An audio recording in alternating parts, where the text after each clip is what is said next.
Hey everybody, welcome into the back room. I'm Andy Ostroy. We have Batya Ungar-Sargon with us today. We'll chat with her in just a second, but first, thanks for tuning in. We appreciate you listening, and we'd love to hear your comments. So email us at backroomandy@gmail.com and or post on our social media, and we'll read some feedback next time. And if you like the podcast, please rate and review and follow or subscribe, and you'll be notified every time we post a new episode. So Batya Ungar-Sargon is the host of Batya on NewsNation, where she is a weekend anchor.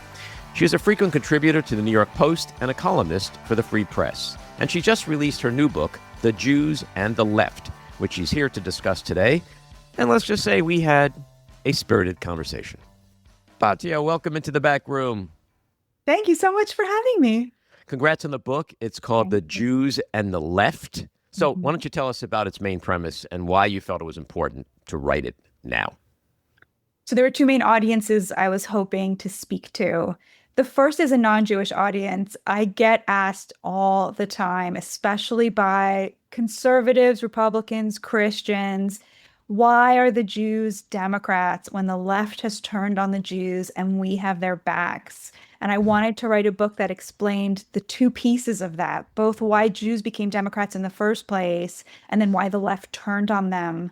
But I also wanted to tell American Jews about this prehistory that I had found from before we became Democrats, because this wasn't a foregone conclusion when we first got here, which was in 1654, by the way. There was 300 years of American Jewish history before American Jews became affiliated with the Democratic Party.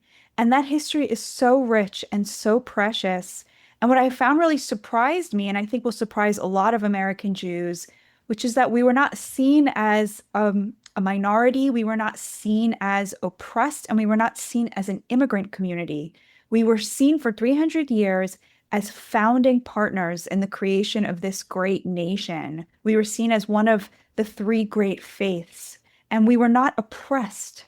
There was, of course, antisemitism, but it was the instances few and far between. And each of them was surrounded by a massive outpouring of love from the local community. And I thought it was really important on, the 250th anniversary of this great nation to remind my fellow Jewish Americans of that history that I think most of us have lost, if we ever knew it at all. And so your book asks a provocative question, like how did one of the strongest political alliances in American history, which is the alliance between Jews and the left, begin to unravel? So what's the short version of that story? I think we're all very familiar with the stories about how Jews became affiliated with the Democratic Party, starting with the labor movement, which we really built after 1 million Jews moved here from Russia, fleeing pogroms at the turn of the century. They then kind of moved into the FDR Democratic Party and the New Deal, which was by and large written by Jews, because the Jewish proletariat turned out to be a short-lived affair. Jews were sort of inexorably upwardly mobile, and so they were looking for a movement that was both pro-labor and pro-capitalist, because they had themselves become capitalists. And they found that in the New Deal. And of course, they were very drawn to the civil rights movement. And the way that I think about that is the march across the Edmund Pettus Bridge took place just 20 years after Auschwitz was liberated. It makes a lot of sense that American Jews saw in the civil rights movement what could have been them and yet what wasn't. It's funny because today, looking back, a lot of American Jews think that we were attached to the civil rights movement because we were similarly oppressed here, but it's the exact opposite. It's because Americans never treated us like an oppressed minority that American Jews felt so identified with the civil rights movement. What happened was, after Dr. King was assassinated, the movement took a turn into the Black Power movement, the Black separatist movement. And they kind of rejected Dr. King's view that America could and would make right on the promises it made to every American citizen, including Black Americans. They rejected the idea of integration. They saw themselves as having more in common with the global anti-colonialist movements, with the African fight to slough off the white colonists, than they did with their fellow white Americans here. And in order to sort of prove that you were part of this new vanguard, the kind of edgy, cool, new Black separatist movement, and not part of what was then seen as Dr. King's like lame vision, was this new anti-white language started to enter the lexicon. And because all of the white people they knew were Jews, that anti-white language was frequently anti-Semitic. So this was the first time that anti-Semitism started to enter into the left in a big way. The same time that this was happening, Israel went from being the beleaguered nation state of, the Holocaust survivors and the people who left the camps with the numbers on their arms and the young socialist utopia of the kibbutzim to the country that managed to bring to their knees 5 Arab nations in 1967.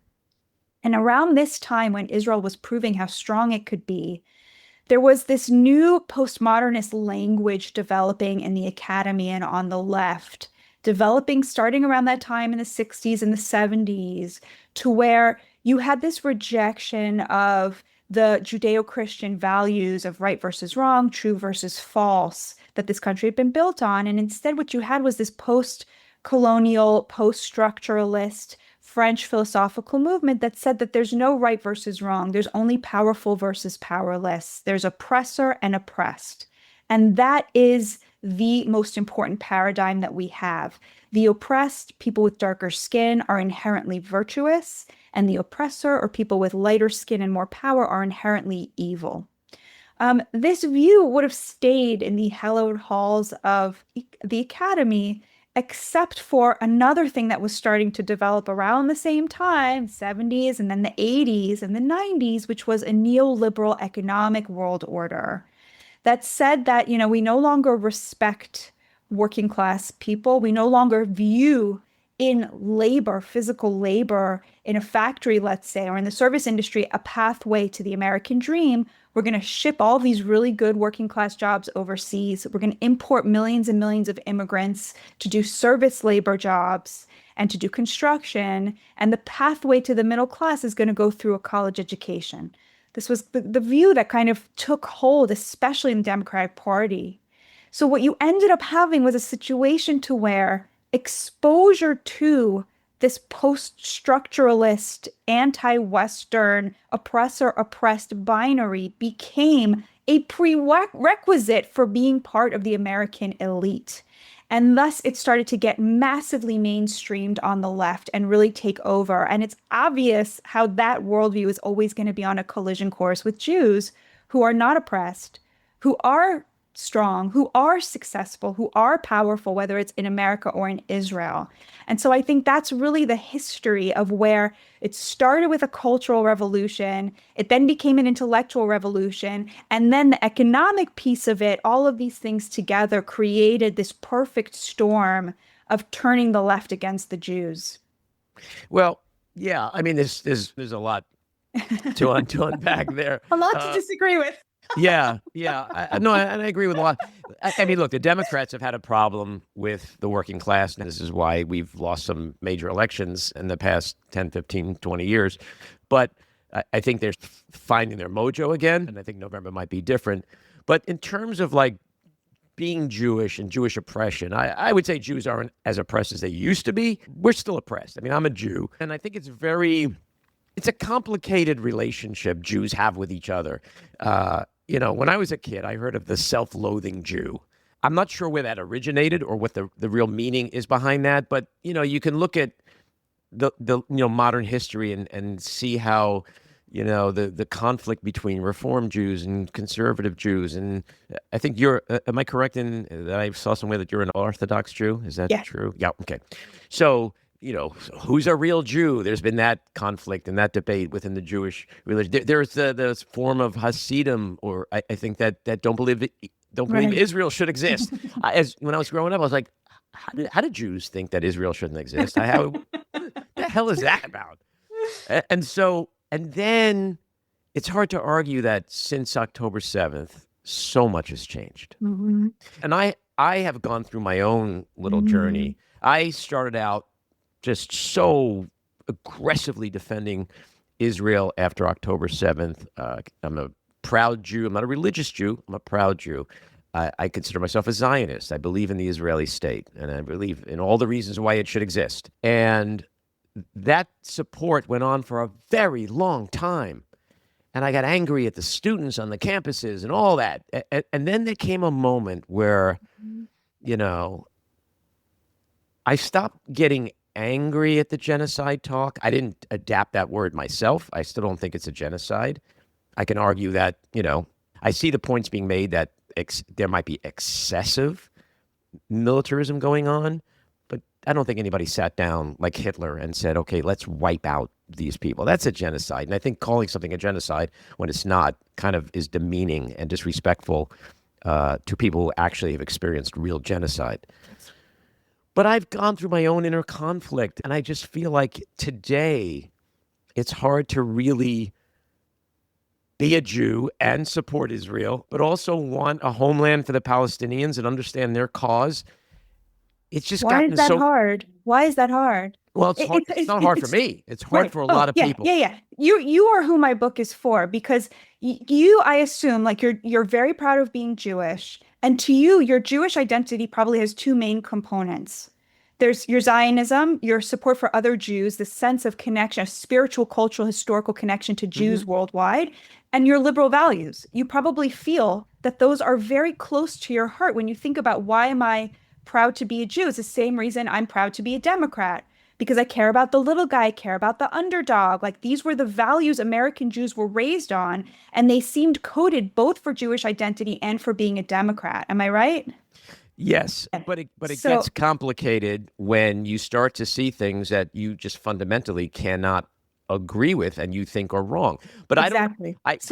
So those two fundamental parts of the identity of most American Jews are now in conflict with each other. That's right. And the progressive wing of the party has adapted this virulent anti-Israel, almost to the point of being anti-Semitic. Yes. Fervor. You should be enraged that they did that to you, because Jews built the left.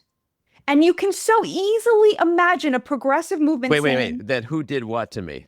That the progressive left has forced a conflict between the two most precious parts of your Jewish identity. No, I have to correct you and say that the only conflict going on is with my own morality, my own views, my own opinions. The hard right or the hard left or the progressives, nobody's put anything on me. I came to a point where I started to understand why people were getting so angry with Israel. I didn't necessarily label it as progressivism, because I happen to know a lot of Jews. I live in Manhattan. There's a lot of Jews in Manhattan. And they're not progressive, but they feel the same way. You know, what? I'm not as opinionated. They feel that what Israel is doing is wrong. But that's you're allowed to disagree with what a sovereign nation is doing. Sure. I don't like what my own president is doing. Right? That's like utterly banal. Like, that is not an identity conflict. Okay. The progressive movement is not critical of how Israel is waging the war. That's the right. So the right is now. No, it's progressives too. No. I talked to them. The progressives have turned on the existence of the state of Israel. The left is anti-Zionist. Some of them, for sure. Yes.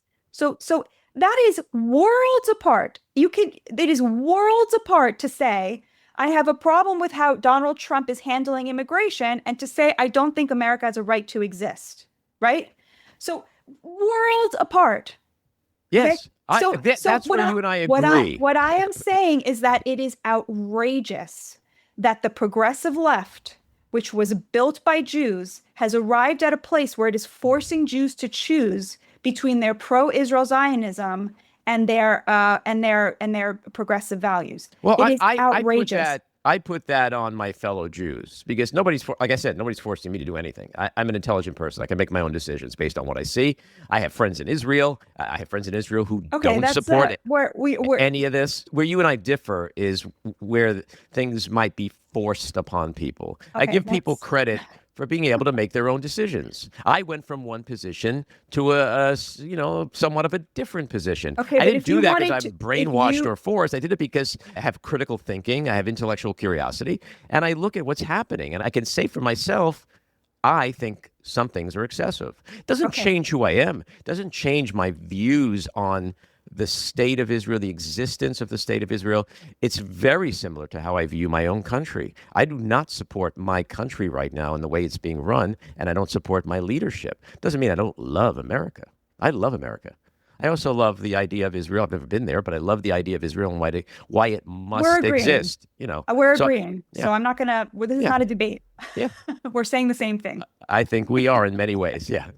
So, how does the conflict that you're talking about and the conflict on some level that I see and that we agree on, how does that get resolved? Because, the statistics are not pretty for anti-Semitic rhetoric, anti-Semitic hate crimes in the last couple of years. I mean, I have Jonathan Greenblatt on my podcast all the time, but there seems to be something else happening right now within the Jewish community, which I could see getting bigger and bigger. So how does that resolve itself? The first thing that we have to do to resolve this is to acknowledge where it's coming from.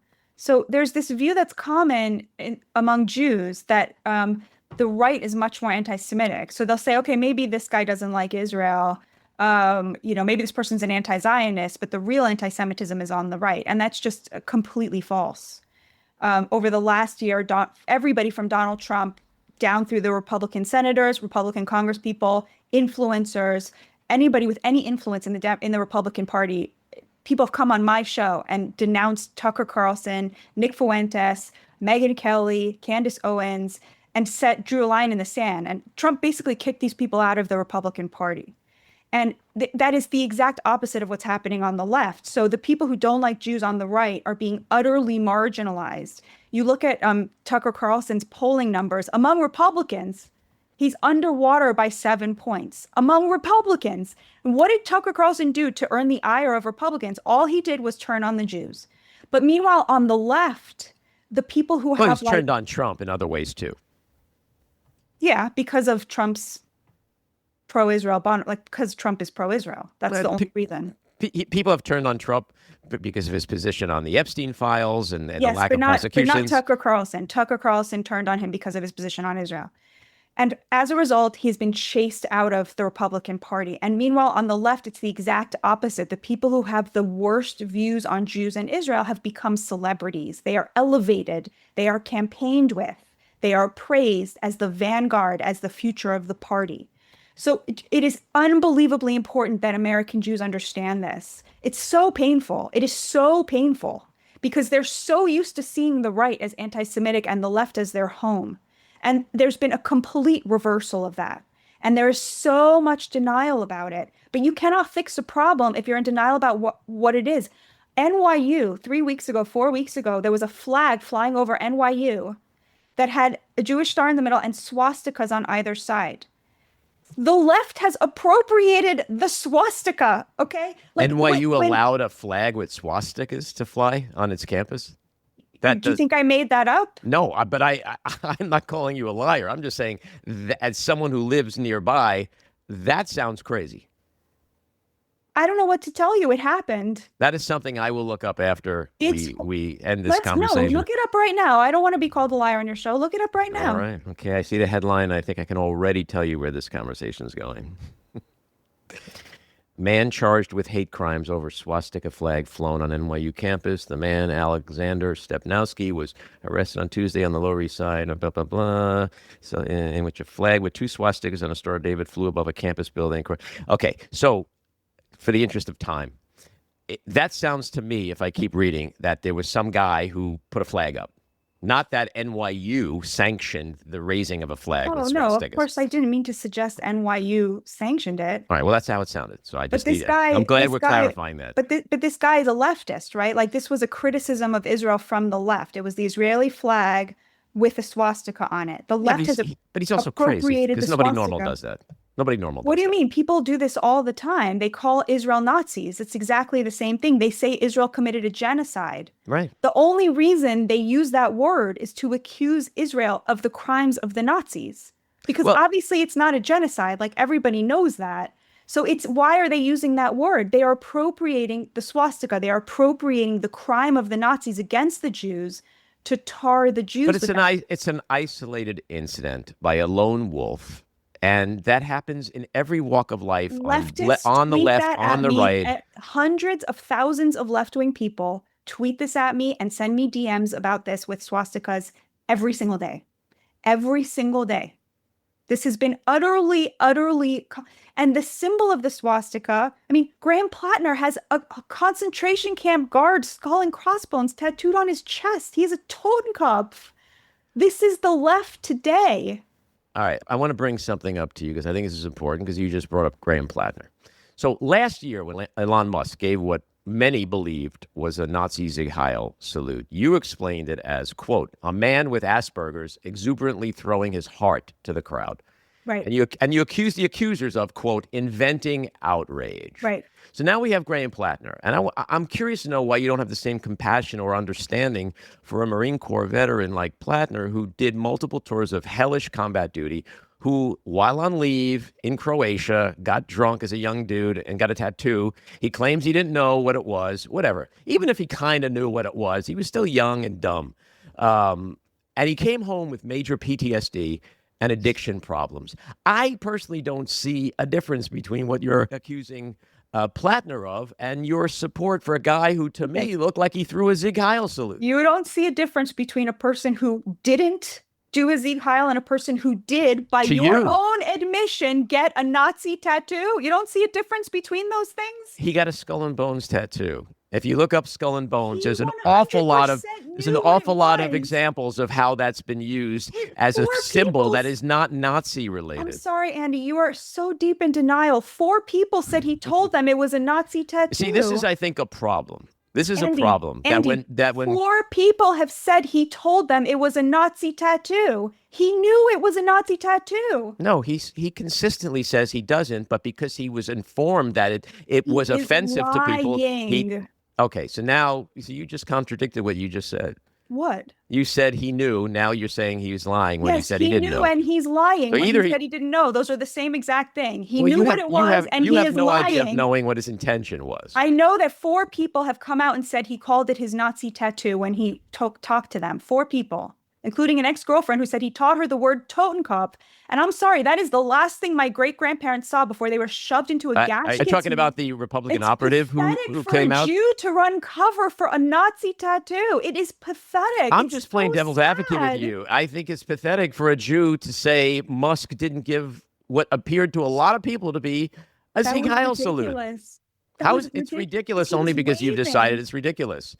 This is, I think, the problem here. We either agree that there's real shit going on in the world as Jews and as humans, or we just play our sides and spin our rhetoric. And I don't play bullshit games. I call things as I see them. So I am going to get as upset or not upset with Musk's purported Sieg Heil as I am with Plattner's purported Nazi tattoo.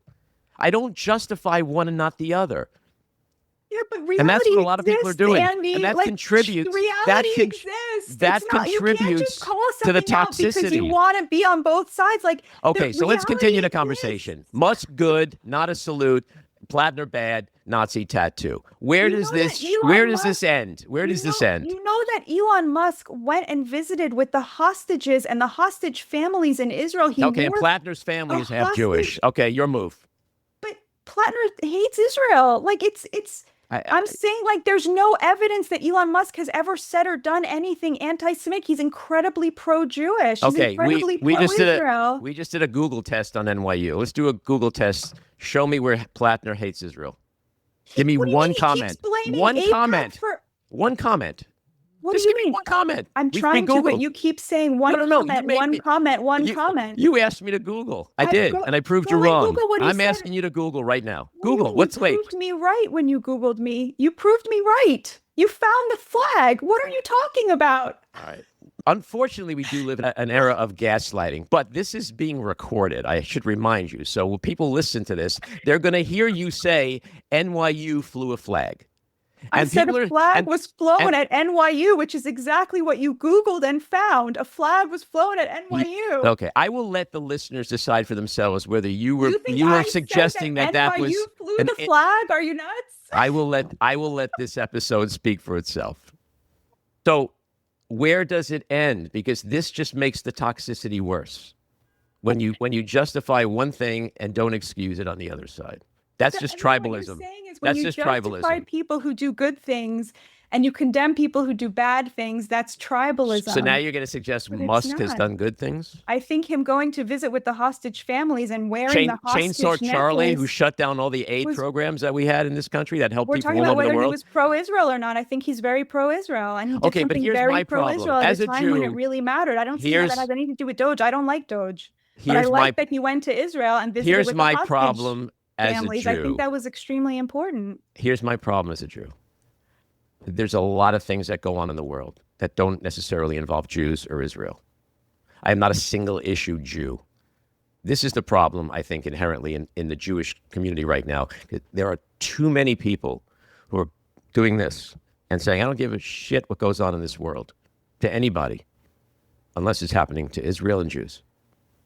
And until we can get beyond that, until people can start looking at everything that goes on in this world, I don't think this changes. And it's not just inherently in the Jewish community. It's everywhere. The right wing, the Catholics are struggling with the same thing. We have a president who attacks the Pope. And then, of course, his little loyal henchmen, sycophants, they go off and they start attacking the Pope. This is happening everywhere. It's tribalism. And on the right, it's also worshiping someone who is operating like a cult leader. I don't see this ending anytime soon. And I do agree with the premise of your book and a lot of what you're saying, that there is a problem, there is a conflict in the Jewish community, because I see it. I've talked to people in and out of Israel, in this country. It bothers me because it really shouldn't be about Jews. It should just be about right and wrong. Same with politics. It shouldn't be about blue or red. It should be about right and wrong. I think it should be about true or false. Absolutely. Yeah. Yeah. Well, that's why we got Google. Thank you for coming on. Thank you so much for having me. I so appreciate it. Thank you very much. Bye-bye. This episode was produced and edited by me, Andy Ostroy. It was co-produced by Matty Rosenberg and Jen Hammoud for Radio Free Rhiniecliff, with additional editing by Matty Rosenberg, music by Andrew Hollander, and graphic design by Cricket Lengyel. And with a special thanks to our sponsor, The Epicurean. Again, thanks for listening. Please rate and review wherever you get your podcasts, and subscribe to the Backroom with Andy Ostroy YouTube channel, where you can watch full videos of our interviews. See you next time.